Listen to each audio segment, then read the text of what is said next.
अनि भ्लग किन त्यस्तो अरू ठाउँमा बनाउँदिन मान्छे भएको ठाउँमा भिडभाडमा भन्दा कन्फिडेन्ट छैन, 0 लेभल कन्फिडेन्ट। भ्लग खिचेर हिँडिन्छ, सबले सोध्छ कति छ सब्सक्राइबर भन्न पनि लाज लाग्ने के 300 400 बनाउँछु, मेहनत गर्छु, हाल्छु, खै त भ्युज।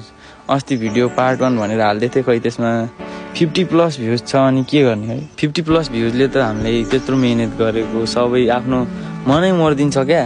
अनि भिडियो बनाउने मन लाग्दैन क्या, सपोर्टै छैन क्या, सब भ्लगर निस्क्यो अनि कसलाई सपोर्ट गर्न सक्छ। अलिअलि भ्युज आइदिन पर्यो, आफ्नो निरन्तर सब्सक्राइब प्लस हुन पर्यो। त्यति भएपछि त जस्तो ठाउँमा पनि कन्फिडेन्ट आउने रहेछ क्या।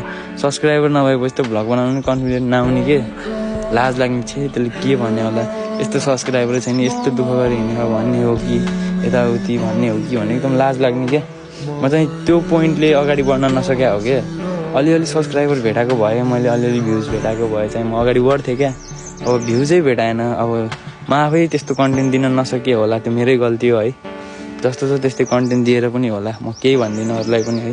अडियन्सहरू त जे राम्रो देख्यो त्यही हेर्ने, मै उस्तै छु। युट्युबमा जे रमाइलो राम्रो देख्यो त्यही हेरिदिन्छु। अब आफ्नो कोसिस बेस्ट गर्छु। मलाई कन्फिडेन्ट पनि एकदम 0 लेभलमा छ, कन्फिडेन्ट बढाउनु छ। म एकदम कन्फिडेन्ट बढाएर अगाडि बढ्छु भन्ने सोच राखेर अहिले चाहिँ फेरि भ्लग पुनः स्टार्ट गरेछु मैले। त्यही नै हो, म चाहिँ बस मेहनत गर्छु, मेहनत गर्न छोड्दिनँ।